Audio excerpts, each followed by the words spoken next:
Alrighty, so welcome to episode 56 of the Jez and Friends podcast. I'm very excited. As you all know, I love my running, particularly in middle distance running.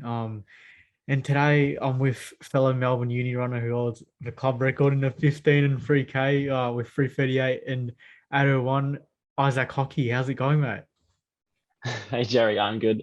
Thank you for having me. And it's nice to have another middle distance runner because you'd know this well as to the lay runner. When you tell them you're a middle distance runner, they ask you questions about the marathon or your 10K time. So, and I'm always adamant that I don't like running for longer than a couple of minutes. So, yeah, I'm all for the middle distance family. No, we love that, mate. I remember I had a chat with my PE teacher. He's like, "Oh, you do distance running, don't you, Jez?" And I'm like, "No, it's called middle distance running." So, Yeah, they're yeah, two very different things.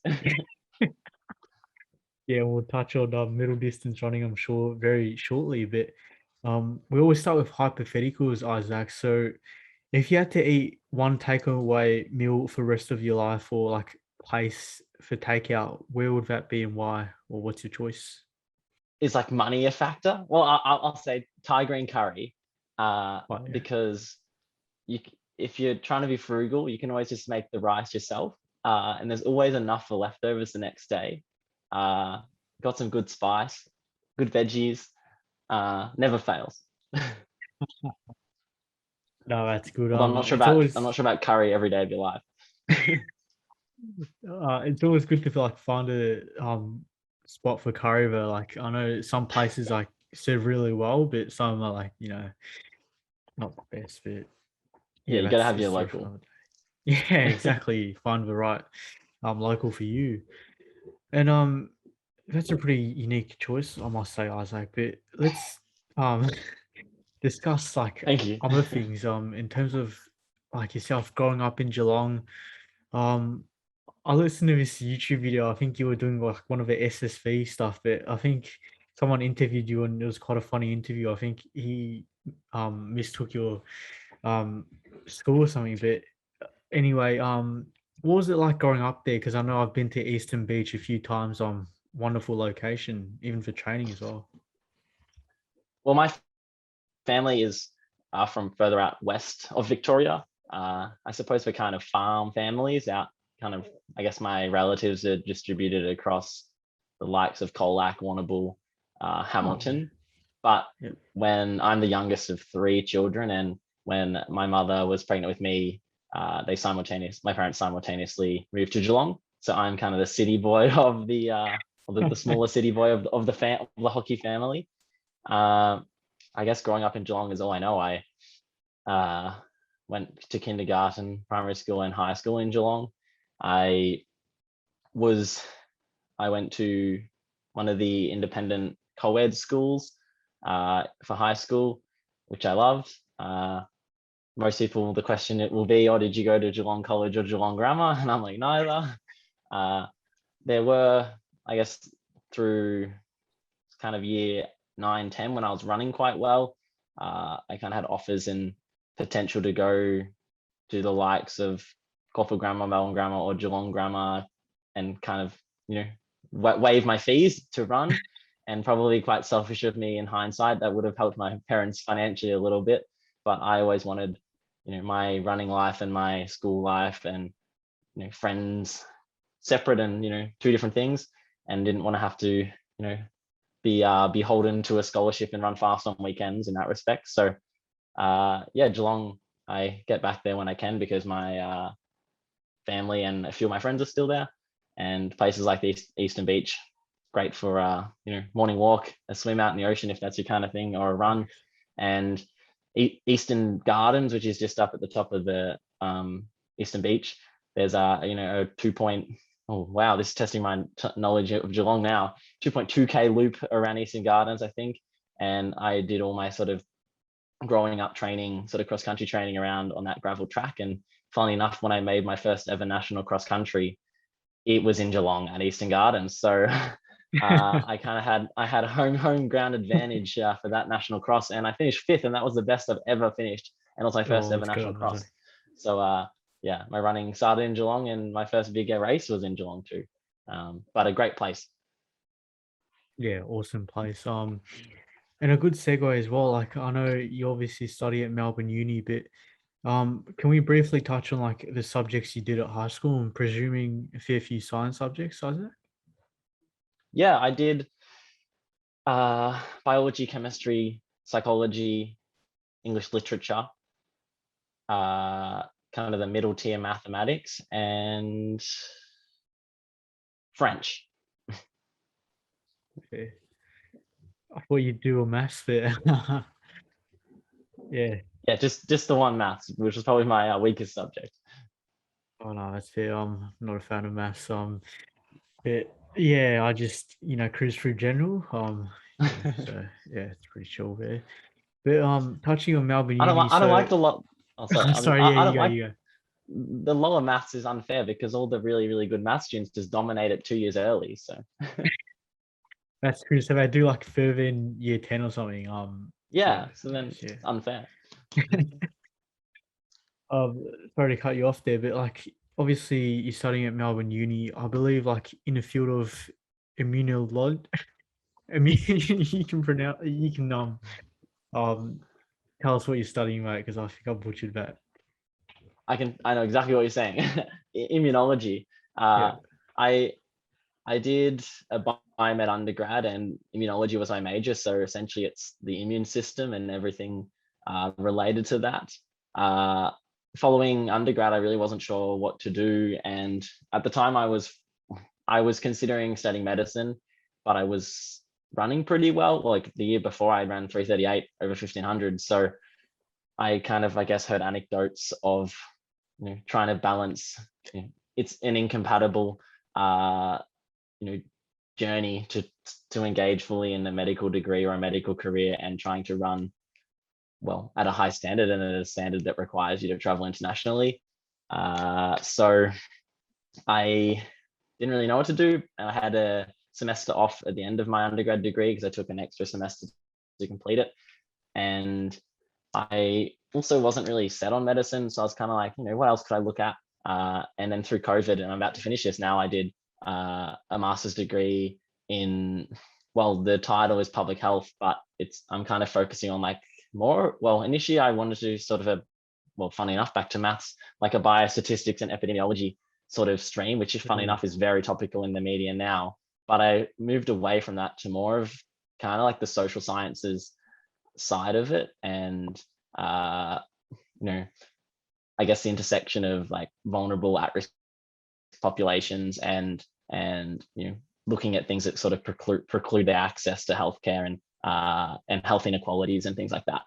And I am now about to finish that and uh, have a spot in a medical degree in Sydney next year. So I have some decisions to make. But maybe I'll be a forever student at the moment.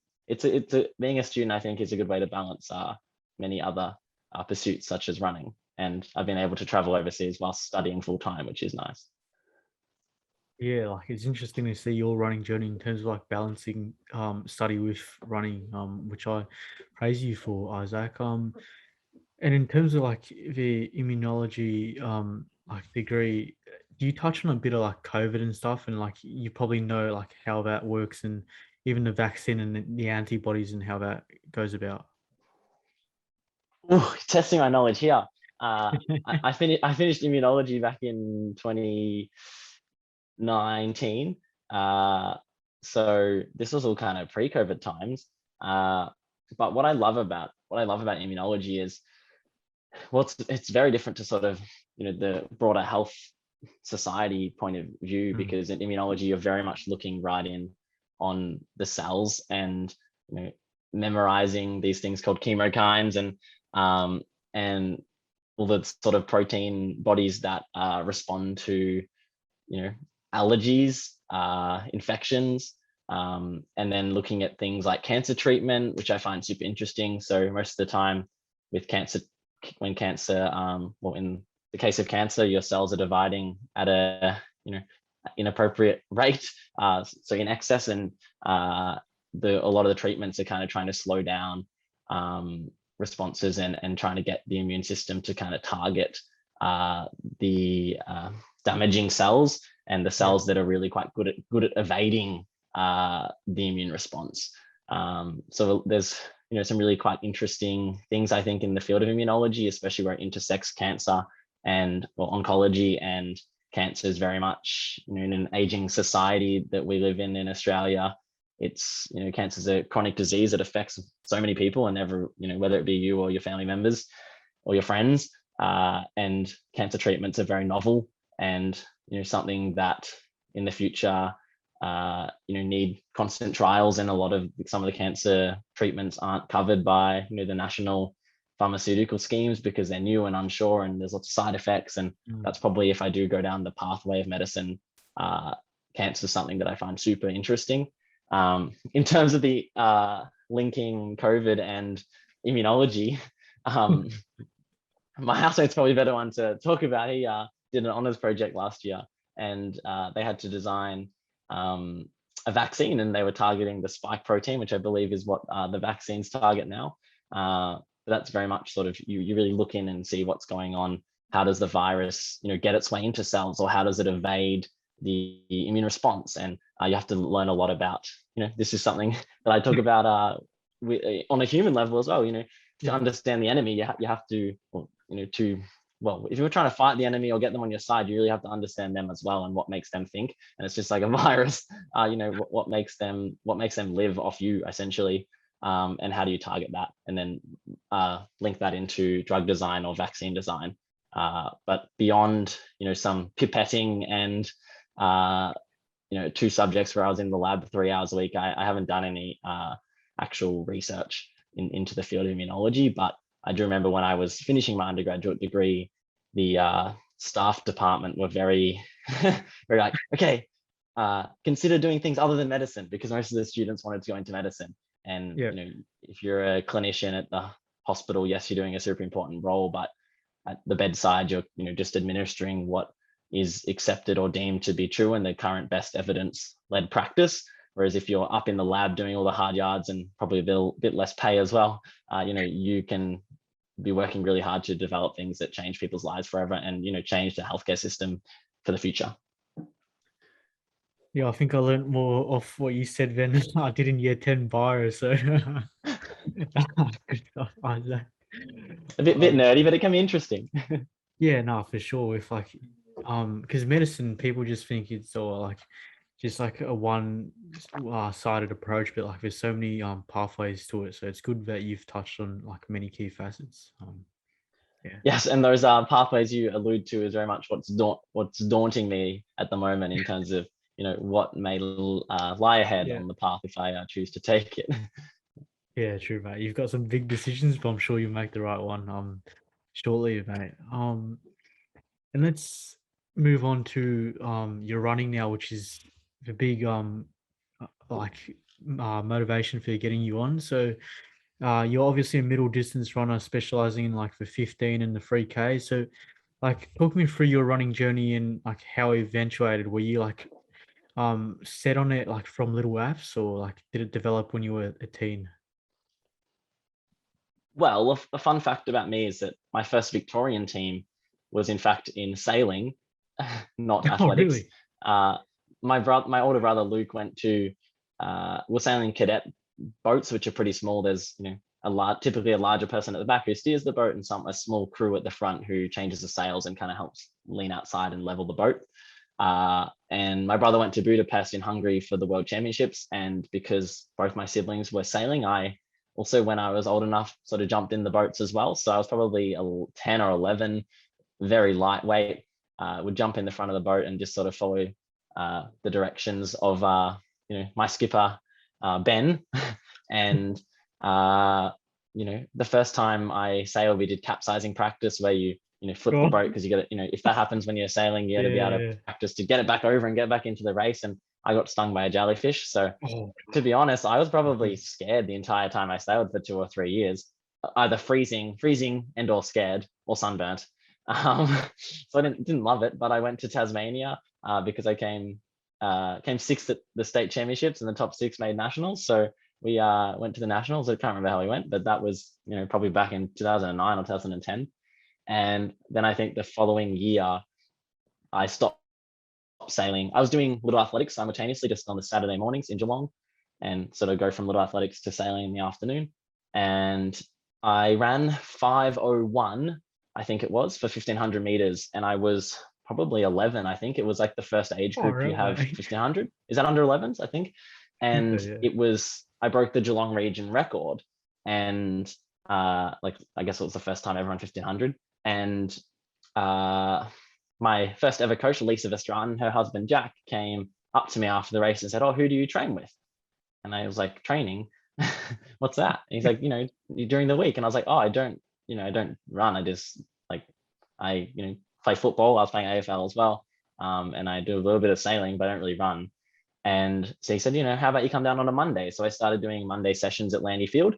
And that would have been, when I was 2000, when I was 11, it's like, uh, 11 or 12 or 13, a long time ago. And then for 7 years from that date, so from then to year 12, I was running at Landy Field, once, twice, or three times a week. And I finished 19th at my first ever state cross country at Bundoora that year I started training. Oh, yeah. And then well, that was kind of like I just started training, and then the following year I had stopped sailing, I stopped football, I moved up to under 14s, and I was a bit small and couldn't lay a tackle anymore, and I was less committed to coming to training because I was track training on Tuesdays and Thursdays, and I went to state cross country and finished fourth and made my first nationals, which was in Geelong, as I mentioned earlier. So that was grade 5, and then I went through the national cross country ranks in year 6 and 7. I won my first ever state championship in year 7. I won the 3K at Bundoora. Never won a cross country again as it got further. So I suppose the origin of running to me was through those zone level athletics and cross country, and then little athletics, and Lisa and Jack sort of inviting me down to training. And as the years went on, I trained a little bit more. And I think I was kind of a late bloomer to growing and catching up in size to some of my competitors, namely, Yeah. you probably don't know these guys, but namely the likes of like Ryan Patterson and Nick Padusis. These big guys at the age of 13. I probably caught up about sort of age 17. And my real big breakthrough very much was my 1500 meter PB was 4:12, and I was just turned 16, I believe. And my coach was adamant, Lisa was adamant that I was going to run about 4 minutes. So I did a very sneaky, I deceitfully entered a Vic Miles club with the 4:02, and I snuck into as a 4:12 runner, and I snuck in as the last runner in the B race. And I'm like, that'll be right. Oh, Of wow. course, I've already lied by 10 seconds, and I've snuck in as the last runner, so I'm going to get smashed. Anywho, I won the race and I ran 3:53. So I went from 4:12 to 3:53, and I think I just turned 16. And it was a World Youth year, and the qualifier was, I think, 3:49. And Lisa was like, you can make this team. Even though I think I was either 1 or 2 years underage. So I went to nationals and finished second to Ryan Patterson. And then 2 years on, I made World Juniors in the 1500 with Matthew Ramsden. So I was always kind of a 3K cross country guy, but when 3K moved to 5K, I just picked 1500 because I'd already ran 3:53 and I wanted to make World Juniors, which was sort of that 3:48, 3:49 threshold. And the year I made World Juniors, in 2016, 7 of us had a qualifying standard. And among those 7, you have Matthew Ramsden, Oliver Hoare, Jai Edwards. Oh, wow, that's some big names. Yeah. So it was quite a solid championship, and the most nerve-wracking call room I've ever been in Perth. 7 of us with a World Junior standard, walking out to the back straight. But I made the team. Oh, that's an awesome running journey, Isaac. And in terms of like how a week looks like for a middle distance runner, I know like so many people know how it looks like for a distance runner. Like, talk me through how a week looks like for you in terms of like mileage, sessions you do, long runs, etc. Well, I, I'm still having an identity crisis as whether I'm an 8:15 guy or a 15:5K guy, because I do think long term, Yeah. with my roots back in cross country, I think long term I might end up at 5K once I get some more sort of solid training in.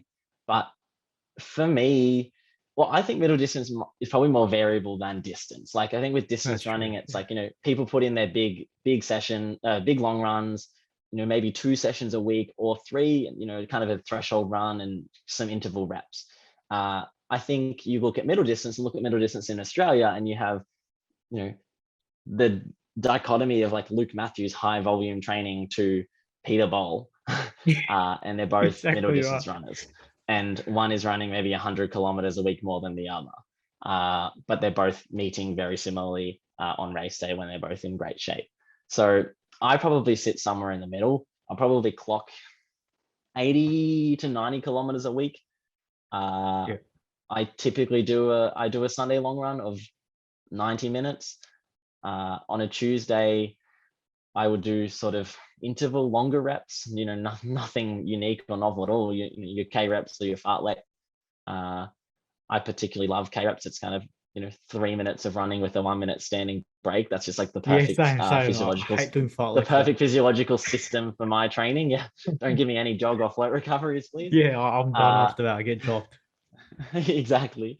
And then, maybe I actually, to be honest, like to do 2 workouts a week and maybe a faster jog, or just 2 workouts a week, and a long run.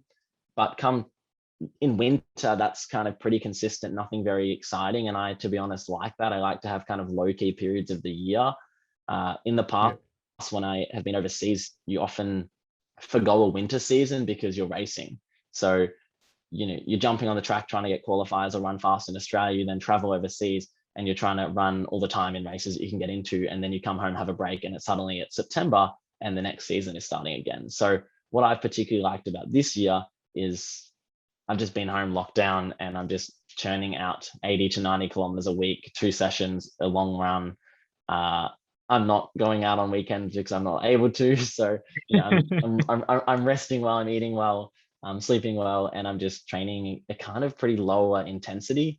But then it comes to track season, and the weeks are entirely different. I could be doing a session that is an 800 meters at 1500-meter race pace with like a 5 minute break and then a couple of 200s. So today I did a session that was 7 kilometers in duration, not including Mm. the warm up and cool down. And then in track season, I might do a session that's 1 to 3 kilometers in distance. Whereas you don't typically see your distance runners jumping on the track and kind of going balls out, falling on the ground at the end, Yeah. training that energy system. But then that's where it becomes so variable with middle distance running, because some of the best middle distance runners don't really jump in and do that kind of speed endurance training, as you'd call it. They're just so fit and aerobically fit, and then they kind of get that speed through racing often. They'll jump on the track Mm. and as much during the season as they can, and that's where they really get that stimulus of working really hard and essentially running really fast for as long as you can, which is a couple of minutes. But I normally do quite a lot of that kind of speed endurance stuff, put on some spikes, and I guess it's just about getting comfortable at running fast. And I have a lot in the past. I've had a tendency of getting niggles through, my shin, my lower back. Potentially, I don't have a great running stride when I'm running fast under fatigue. So, Yeah. when it comes to the start of track season, I have to really be, conscious of getting my spikes on 1 day a week to get that calf loading and get that Achilles loading. Do some faster strides around the bend to get that sort of left side bias that comes with running around the bend, and just sort of introduce that stimulus that is specific to middle distance running that it doesn't really perhaps matter as much to distance running. And then also I think, and this is depends entirely on the person, but Yeah. potentially with middle distance runners, you need to do a bit more in the gym and sort of power production and speed production. I know my good friend Lyndon Hall, she does a lot in the gym and a lot of that kind of Olympic lifting work to really build power. Whereas for me, I found that in the past that really just kind of blew my energy, and I was really sore for jumping on the track. And I think I'm quite a slender person. My speed, my natural speed definitely doesn't come through muscle bulk. I'm just kind of like stiff and very elastic. So Mm. I, take a real kind of step back when it comes to gym, and I do a lot more of, banded stuff, body weighted stuff, focus on my kind of limitations potentially, rather than focusing on like speed production in the gym, which some middle distance runners do as well. So to answer your question, for me, it's really on a surface level. I rest on a Monday. I do intervals on a Tuesday, a jog on a Wednesday, a lighter tempo-y session on a Thursday. I either rest or jog on a Friday. I do, in summer season, I'll do quite a specific track workout on a Saturday and then a long run on a Sunday. So my week still looks very similar to most runners in Australia. I'm just kind of that, I'm that middle hybrid. I do I do 90 minutes to 100-minute long runs, but I also do quite specific fast track sessions. So maybe I'm dipping my toes in a bit of everything is the answer. No, that's a very good answer, mate. I'm sure I'll take a few tips, and I'm sure some other middle distance runners will take some tips off you as well, Isaac, for sure. With like even the resistance training, like you spoke about, like the band work, I might give that a go as well. Very, very versatile pieces of equipment, and you can throw them in a little backpack and take them anywhere, and you just need to find a door or something to attach them to. Highly recommend. Yeah, for sure, guys. Get a resistance band from like the local Kmart or something. But um we spoke about like briefly like your wonderful places you've traveled across your running journey and just in general. You want to list a few of them and like which ones have been your favorite places to travel? I know I had Ben Buckingham on and he was like, oh, Switzerland was one of his favorites. What about yourself? That's funny. I have often laughed, although entirely as an external party who's unaware of why these decisions are being made, that Melbourne Track Club would always go to Laguna or Mount Laguna in California, I think it is. And it just looks very barren and, not a lot there. And I'm like, they're missing out. St. Moritz is just divine. So there you go. Ben Buckingham can attest to that. I was lucky enough to be in St. Moritz in 2019 with Lyndon Hall, Georgia Griffith, my housemate Sam Toll, and a great junior athlete from, well, she's not junior anymore, from Adelaide, Sarah Eckel. And we were there for almost 3 weeks. And I guess to typify the experience, you wake up on your bunk bed and put your little pot of coffee put the percolator on the stove, wait a minute for that, pour it in your mug, and then you walk out on the deck and look out across the mountains, sort of snow-capped mountains. And it's, a nice sort of balmy, 16 degrees, but you've got the sun, you're closer to the sun, right? Because you're at altitude. And then, you go and run and spend a lot of money on groceries and kind of chill out. And I always say that I like to be busy and doing lots of different things. But I do really love the experiences I've had traveling internationally when, what takes primacy is your running and your training, and you're not running at 6 a.m. to fit training in before work or uni. You're running at 9 a.m. because you wake up and have 45 minutes to digest your good oats for breakfast and those sort of things. And yes, after maybe 3 weeks, you've read 4 books and you've watched, well, in Georgia Griffith's case, all of RuPaul's Drag Race, and you kind of run out of things to do. But often you come down feeling fit and running fast, and that St. Moritz very much is an amazing place to go and do that and focus on your running. The year I ran my bet, I ran 3:38. I spent 3 weeks in Flagstaff in Flagstaff in Arizona. I flew into Phoenix, Arizona in America, and came down from the mountain and ran 3:38. So I always have good memories of Flagstaff, but a bit less scenic than St. Moritz and a bit hotter, I would say. But much better coffee in Flagstaff than St. Moritz. In St. Moritz, you spend about 13 Australian dollars for a very, subpar 3 out of 10 espresso. Yeah, I think I saw that. And what about locally? Let's say like I'd love to go to Falls Creek in the summer, permitting COVID, obviously. What's that Yeah, like compared to like something like Flagstaff or St. Moritz? I think Falls Creek is a little bit probably, I would say, more similar to. Actually, I haven't been to any of these places in winter, so that's very funny. Um, True. like I've never been to the snow, but I've been to Falls Creek 5 times. I was going to say Falls Creek is more similar to St. Moritz because people snow like ski there. I guess it's like a winter town, and like in Falls Creek, there's not a lot to do. Whereas in Flagstaff, there's a university, and it's like a proper city, I suppose. That just happens to be at altitude. But I love Falls Creek. It's been a while since I've been there. I spent a lot of junior years up the mountain, whether it be for 5 days or maybe 2 weeks sort of thing. But Falls Creek, I also have very fond memories of because it's where I've made a lot of friendships in the Victorian and often beyond running scene. Because you spend a lot of time with people in a small space, so you can't really avoid them, and everyone gets gets a bit competitive and runs well as well. So I love falls. In terms of like locally, my favorite running spots, it'd have to be the Surf Coast and Anglesea. I often regularly would do my Sunday long runs from Torquay and just head out towards Jan Jac. And those trails go forever. You basically pick a starting point and just run, and gravel, beach views. Very lucky to live down that part of the world. Yeah, it's a wonderful place, Isaac. I know I've been camping with my school a few times. It's always a good place to Yeah. obviously ride and run as well. So definitely check that out maybe next holidays. And also as we all know, you coach at Run to PB, so I believe Zach probably got you into that, but Brady's also a friend of the show. And do you want to give your listeners about like the coaching you offer there, as well as like an overview on how the tailored plans work, maybe? Shout out to Zaka and Brady.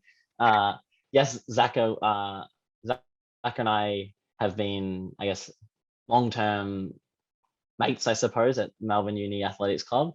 But more recently, in the past 2 years, we have been committee members, and we kind of share the same portfolio of communications and Instagram a little bit. So if you happen to find a comedic or engrossing email from Melbourne Uni Athletics Club, you can thank me.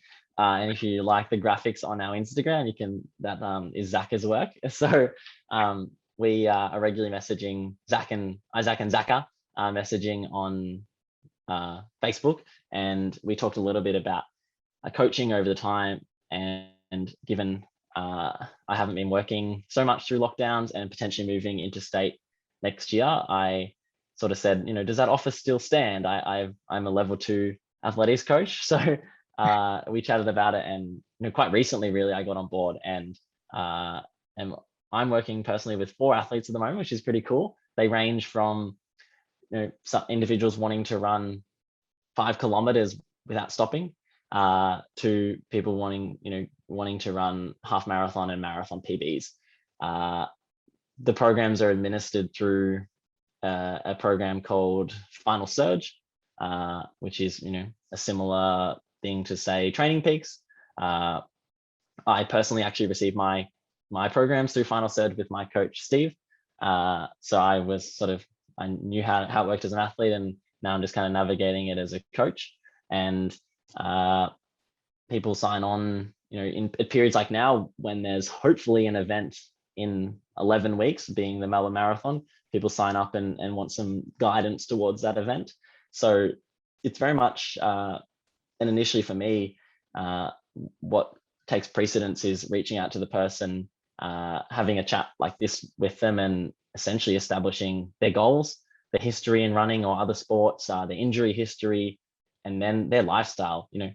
Just because I run a long run on a Sunday doesn't mean they need to run their long run on a Sunday, or they might go and play soccer or go with their children's sport on a Sunday morning. So it's very much establishing the relationship, how you're going to communicate. Is that going to be by text? Are you going to put notes in Final Surge?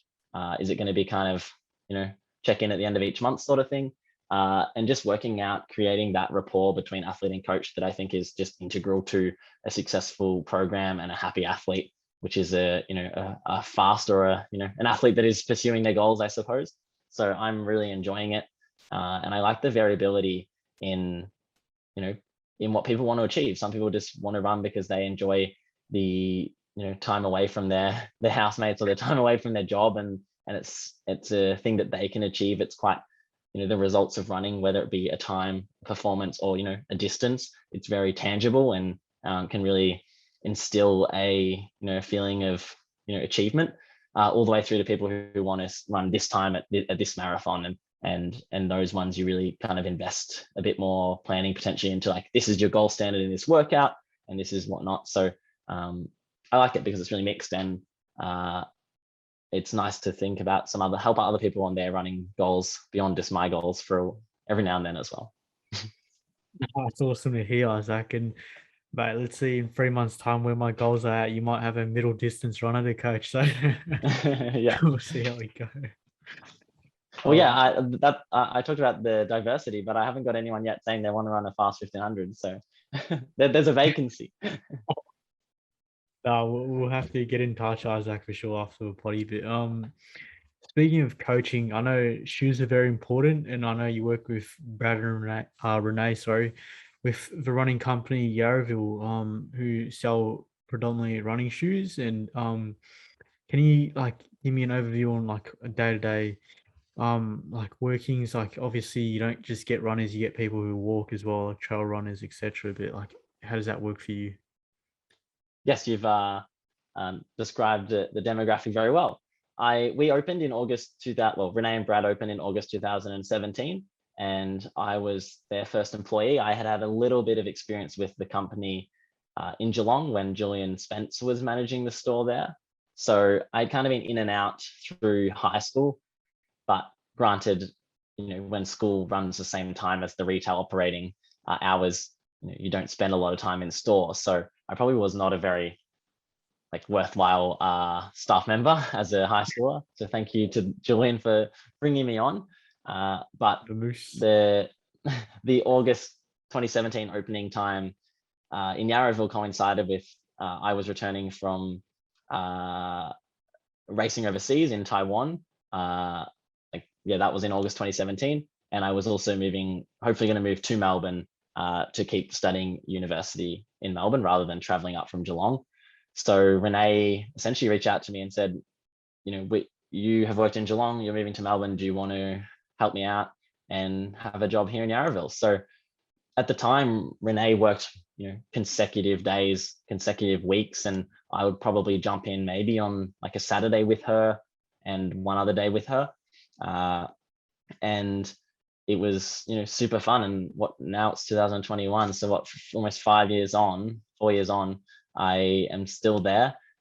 Rather than 2 staff, we now have 8 staff members. And in my personal experience as a staff member, as an employee of Renee and Brad's, I'm incredibly lucky because they, allow me the flexibility to, miss work for races and fit it in around my university. And I try and be very flexible, but at times I am probably quite annoying to deal with. And Renee has to try and change the roster. And Renee is so caring. She wants to make sure every single staff member has, the exact shifts that work for them. In terms of the work, ultimately, whether you've been, whether you're a new staff member or it's Renee and Brad, the day-to-day work is, it comes back to premium customer service. The demographic differs anecdotally, I should say, between stores. Like I think Ballarat, given their kind of link potentially with the Inside Running podcast, perhaps get more people who are interested in running fast and kind of your elite runners. But then it also makes sense that they probably have a greater trail running demographic given their geography. In Yarrowville, we don't have, well, especially when you look at 5K radius, there's not a lot of potentially great options for running that aren't concrete. And Renee and Brad are based out near the Yuyangs, so a lot of the people who are coming in for trail shoes are actually going to the Yuyangs, which is about a 35-40-minute drive away. So things like trail, it's a little bit more niche and maybe not something we invest in or work as closely with as some of the other running company stores. I often describe, if you ask me, okay, Isaac, who's going to walk in the door? I take my guesses. I'd put my money on, a woman. I would say we just have a lot more females than males. A woman of the age, maybe 35, who wants to run or runs twice a week, does HIIT training or F45, Mm. and walks her dog twice to 3 4 times a week. And she's getting heel pains so she's got early onset plantar fasciitis, or she's got toe pain or calf pain, Yeah. and she's heard about our store. uh, and and that's great. Often people preface their entry by saying, I don't run, and so maybe the store name the branding needs to change a bit, because we certainly cater to more than just runners. And sometimes someone comes in and goes, I want to run a PB over 5K, and sure, that's great. I can talk to them about spikes and my experience wearing spikes and carbon plated shoes and the frontier of the technology of shoes. But what I love about it is helping people who have been to a podiatrist because they've got a stress fracture, or they have a pesky bunion that makes it really hard to fit a shoe, and they've been wearing a shoe 2 sizes too small, which is remarkably common. And these are people who they're wearing $10 shoes, or shoes that are just so poorly fitted. You explain shoes to them, they find something they love. It's a real kind of tactile improvement from what they're coming from, and that they leave the store and they're going to go for their evening walk or run and just be so much more comfortable.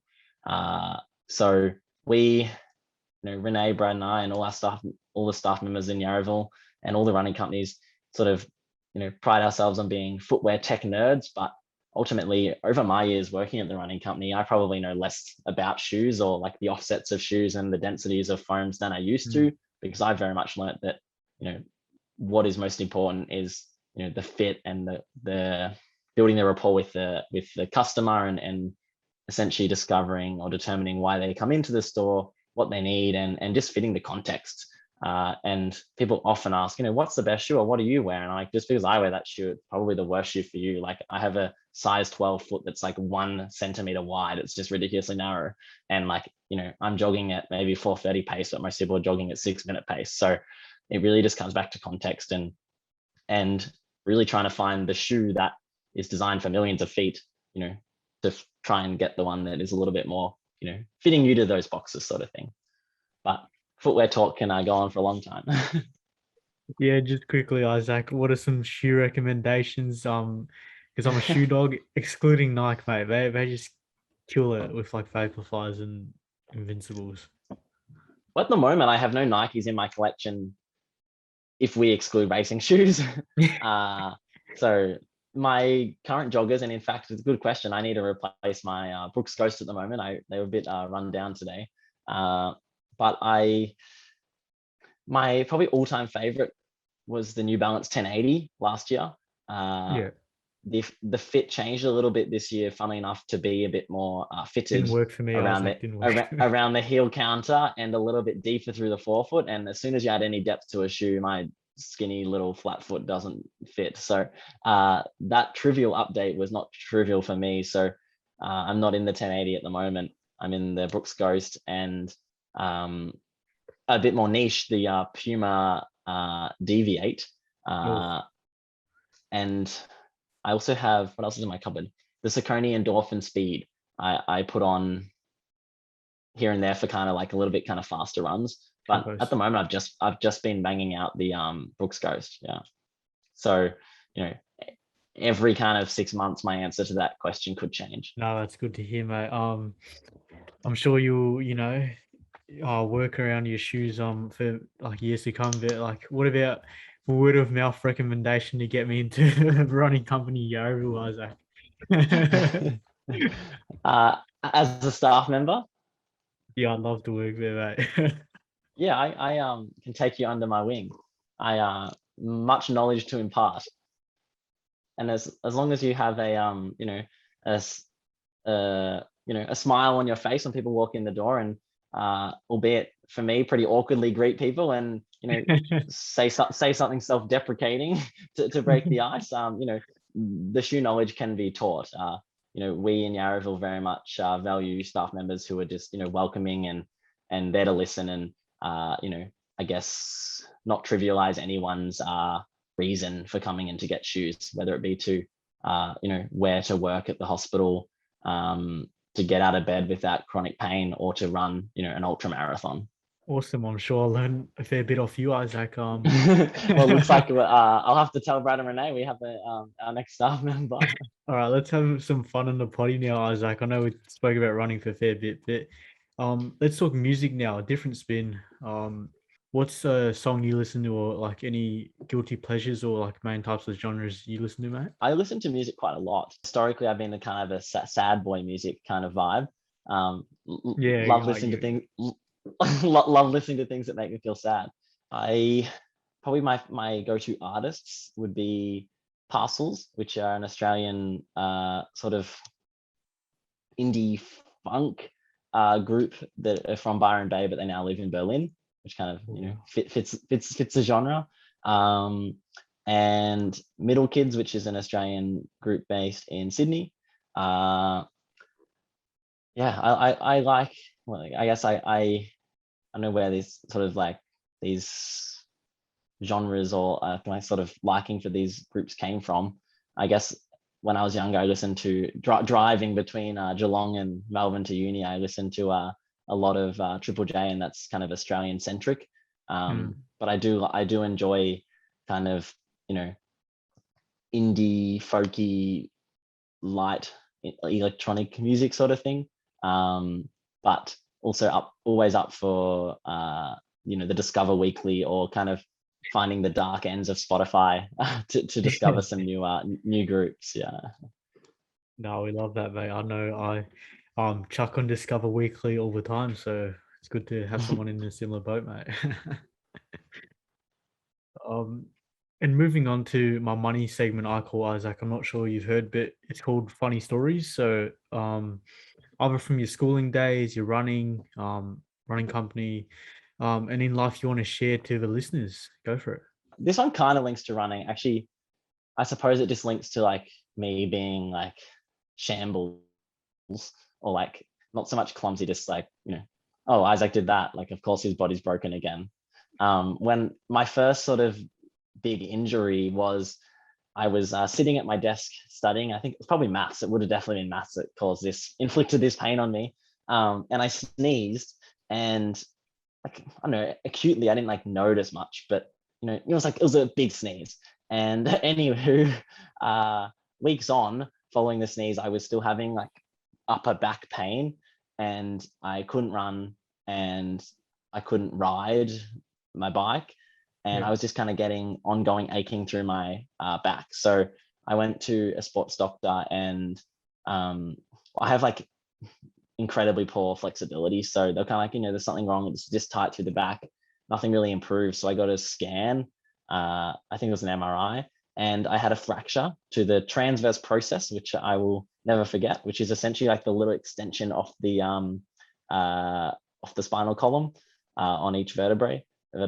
And it was T4 up towards my shoulder, and I had fractured it, and it could only really be determined, like the attributing factor was sneezing.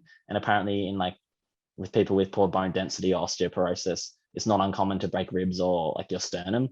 So yeah, I would say I at the time I was like, oh yeah, I just broke my back sneezing, which kind of sounds pretty hardcore, right? And I couldn't do any exercise for 3 months, which I kind of loved. I think I was in year 10, and I was like, sweet. And for months on, I was still getting like, kind of like pseudo pain and back stiffness and whatnot. So I think that's pretty funny. It was like my first ever injury. I just sneezed, and most of my injuries are kind of like something really that seems kind of innocuous ends up breaking my body. So that's kind of typical of me. Yeah, that's a very funny story. I was like sneezing and then pretty much causing the injury. So we'll definitely Very chuck that on. fragile, yeah. Yeah, yeah. Speaking of like stories, what's like the best piece of advice someone has ever given you? Could be anything, mate. Well, this is probably very like cliche, but Yeah. I have over the past few years, I was seeing a psychologist, albeit virtually, and at the time I was kind of just lost in terms of, I suppose, what we spoke about earlier, like going down the path of, medicine. Is that what I want to do? Is it incompatible with the other things I want to do in my life? And I had been funded with the Victorian Institute of Sport, and they were very much of the notion that I was doing too much in my life, and it wasn't a very high performance environment that I was creating around me. I suppose I was working maybe 4 days a week at the running company. I was studying full time, and I had said that oh yeah, I'm going to apply to get in to go study medicine, and essentially the VIS. And I suppose they're funding me, so this I get where they're coming from. They were like, you're doing too much, and you're not going to perform, and that's why you're getting sick and getting injured. And I was like, yeah, but like I need to pay to eat well, and Yeah. eat the food I need and pay the rent so I can sleep and train in the morning and pay for my petrol and travel overseas to race.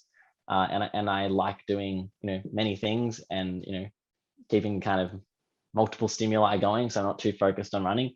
But anyway, I sort of expressed those sort of concerns, or I guess doubts, to my psychologist, and we really just worked through like it's just like finding values and sort of what you align with. And I guess it's not even anything that's like shocking. It's just like I never really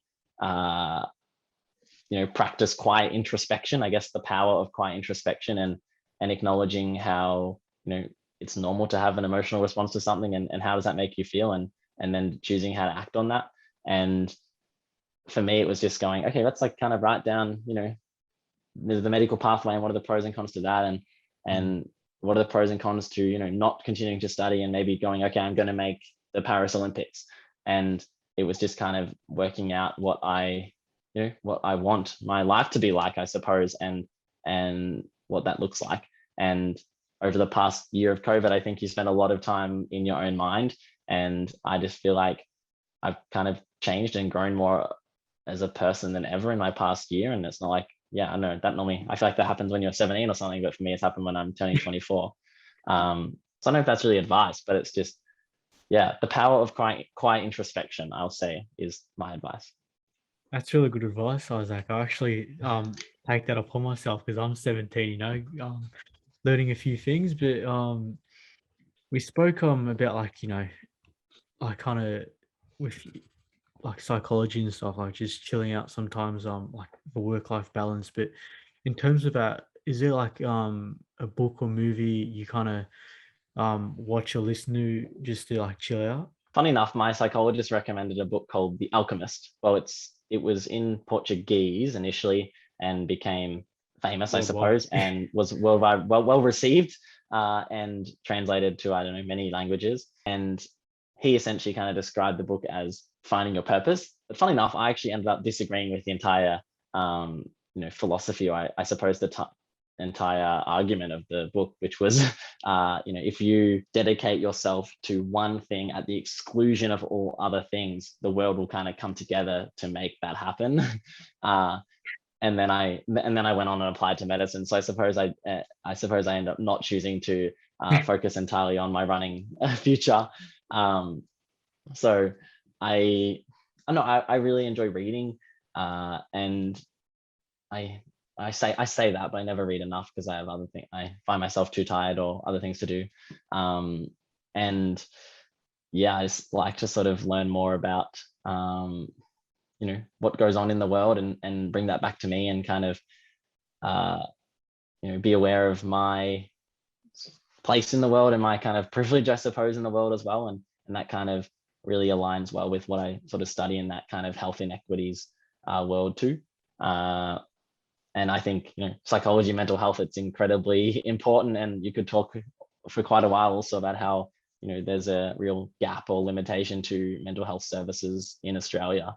And I was lucky enough to to get access to a mental health provider in the past, and very much something I recommend where possible. I definitely found the first few psychological sessions kind of like, it feels like it's a quiz. Like they ask you Yeah, I questions get that what you mean. I essentially, can relate. yeah, I've had a they're psych trying to before as make you well. like answer questions about yourself, which I think, as I said before, is can be so helpful. But you're like, oh, Kind of what are like you the testing me? Matrix, Like, you know? what's the right answer? Yeah. And then I'd leave being like, oh, angry or like confused. But you learn the value in it as it goes on.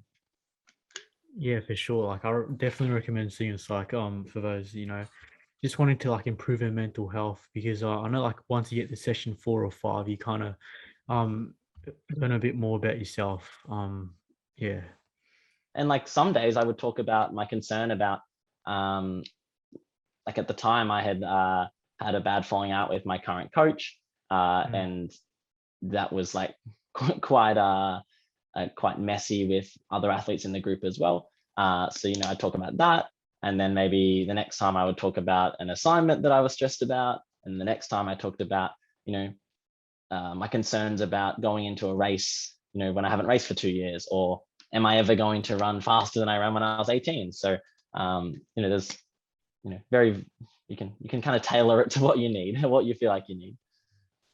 Yeah, and a good recommendation to the listeners is sure you probably do this, Isaac, but like a diary or something, you could like track your runs, reflect on your day. Journaling, So yeah. yeah, I'll do a fair bit of that. So it's good to reflect and just chill out sometimes as well. Get it out of your mind onto the paper, and that's cathartic, right? Yeah, and just quickly, have you heard of like the gratitude, empathy, mindfulness, the resilience project? I do a fair bit of like practice with like what they do, mindfulness and all that. My brother is a huge proponent of that, and he's Yeah. told me a lot about well, he's encouraged me to go for it. Yeah. So maybe I'll take your recommendation. Jerry's superior to my brother's, so now I'll act on it. Yeah, go for it. It's good. I've practiced it like pretty much for a year now, and it's changed my life, honestly. And let's move on to some more fun, mate. Quick hands. 5 quick questions for you, Isaac. So, pineapple and pizza, yes or no? Big no. Big no. Fair, man. Fair. Um, Fair, fair. English or maths? English. Who's your favorite athlete? Lenny Hayes, a St Kilda legend. Oh, you're a St Kilda supporter, are you? I am, unfortunately. Nah, don't worry. I go for North Melbourne, so you can laugh all you want. So. I feel you. St Kilda, the team with the longest premiership drought now. Oh, I reckon next year's your year. I'm telling you. So, You can pity us, yeah. where's your favorite place to visit in Melbourne? Just for Laughs, which is a restaurant, into Edinburgh Gardens. Oh, right. Might have to check it out. Next year. So when I you buy turn your 18. falafel, and then you take it and sit in Edinburgh Gardens and eat your falafel and watch all the dogs, and maybe kick the football. Oh, that's beautiful, mate. Are you a morning or night person, Isaac? A morning person, I think. Yeah, it This depends is on a the hard day. question. I change my mind all the time. Like currently, I'm in this like routine where I sleep at 10 and wake up at 6, which I've never been in my life. But then when there's like you can go out to restaurants and go to parties and things, I'm probably more of a night person. But I do enjoy running in the evenings, because that's also when you race 1500s typically. So Yeah. I'm just See an where you're going, anytime mate. person. I'm on the fence. So let's quickly chat about your Insta, mate. Had a look at your captions, but love the captions. I think I saw like Fiesta on a few, but how did that all come about? I might give that a go next few posts I do, mate. I'm very grateful that you noticed. Well, I used to be obsessed with word of the day, and I would just Ooh, get yeah, get it's like really a good, mate. text or a notification from some dictionary company that sends you a random word, and it could be something very like, whoa, what is that? I can't even pronounce that. Or it can just be like Wednesday. But I suppose that was maybe where it started, and I think where it all really came from is probably me being like like an indictment. Oh, this sounds very like pretentious of me, but like an indictment of social media. And Mm. like my social media would just be pictures of people running, and I'm like, wow, that is like just my world. And isn't it crazy that for a lot of people, like the worst thing that goes on in their world is that they have a metatarsal stress fracture, and they post about that on Instagram. Mm. And I think this probably came because at the time I was coachless, injured, in lockdown, and didn't feel like I was really doing very much. And I guess finding that perspective that even though for 3 years I haven't really raced fast, I still have so much, I'm so lucky to, attend higher education, and, there's so many other things to be grateful for. And, an injury is just an injury. and social media is often just, pointing out very, I guess, the really great things that we are lucky to experience, and also in many cases the bad things that on a greater scale are very, well, petty. Mm. So I think for me it was almost like, I like interesting words, even though like Fiesta is not very interesting. And you know, I don't want to have to think about a caption and trying to be like, is anyone going to find this caption interesting? And at the end of the day, it's just a picture of me running, or a picture of me hanging out with my friends, which I think is lovely. And it's, just an image that I choose to share of my whole world. So I like it to be simple and a little bit, I suppose, enigmatic. And yeah, and then now it's fun because if I have a picture, I'll ask whoever was there or whatever, what's a word that was said, or what's a word that like has a very That is tenuous link to brilliant. a very tenuous link to what was going on. um, to kind of link the word to the photos, or photo or photos. So most of the time the word has some link to the photos, but it's very, very like not clear. And yeah, I now kind of like it. Even though like it's not very clear, I feel like you'd remember the event or like photo more by like that one word caption. So Yeah, might give or that the a go. person who suggested that word. Yeah. Or then also like I ask someone and they suggest a word and I'm like, oh yeah, then I pick someone else's word. Yeah. I'll think next time. Yeah. Yeah. Maybe next photo. Yeah. Oh. Well, Isaac, it's been a pleasure. But lastly, let's finish off with what's next for you, like 2021 and beyond. Like, what are your top three goals, like with your education, like obviously possibly moving, and running as well? Well, running's probably my easier answer. In fact, I just spoke to my coach this afternoon. He wanted to sort of chat about each individual in the group, their goals and aspirations for the season ahead. This is probably the first year in a long time that I can remember that I'm actually running in September. I typically, maybe I'm allergic to the winter. I get to the end of the winter season, and I break down, and then I get to December and have to try and get fit in a very truncated season. Mm. So I'm I think I'm in a really positive spot running wise. As I said earlier, I haven't been doing too much. I've just been kind of ticking along at 75 Ks and 2 workouts a week. So I feel like my body's going well, and I've been working closely with a physio and trying to strengthen up in the things that in the past have kind of limited me when I've come onto racing through the track season. So what I said to my coach today was that my goals for the season are to not miss a race, not miss a planned race due to injury, because that's really been Mm. the story of my past few years. Like, I'm running nationals and these races up to nationals, but I get red X's or DNSs on a lot of them because I come down with some sort of niggle or injury. Yeah. So I really do believe now that if I can, go a year of running without injured, I will run PBs. And for me, the exciting thing that is, if I run a 1500 meter PB, I'm running like mid 330s. So that's like kind of cool, I think. But also in Australia, that is no longer fast enough to really be on a team, but it's quite good on sort of a general sub elite global Yeah, scale it's crazy. scale. And then, so time wise, my goals for the season, I haven't really set a goal for 1500. That's sort of my standout strongest PB, but I'd like to run 147.5 for 800, break 8 for 3K, which I think is probably the most achievable, and break 1350 for 5K. And I think if I'm running those times, I will then have a good crack at running a fast 1500 and being in the top 5, 6, 7 1500 meter runners in the country. Yeah, and so that's sort of my goal. Really, it's just stay on track for the season, and that will kind of organically produce good results. I do believe. Sorry, that was a long answer for my first goal. No, Uh, that's all right. Keep going. my sort of academic or life goal is very much to work out what I want to do. Mm. Do I move north to Sydney and commence medicine? I can, and that doesn't mean I have to do it for the rest of my life. So for me, it's very much spending the next few months to work out, where I want to take the next step, the sliding doors moment of my life at age 24. And I guess I'm so lucky. I'm basically like spoiled for choice. In fact, last week I had a day where I was just so stressed about what am I doing with my life next year and beyond. And I'm running well at the moment, but then if I go move into state, everything changes.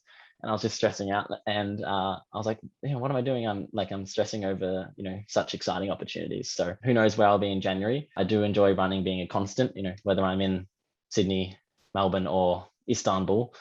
I can keep running, hopefully. That's random. Yeah. And my third goal will be to go on a road trip over summer and What get are you out of planning? the house.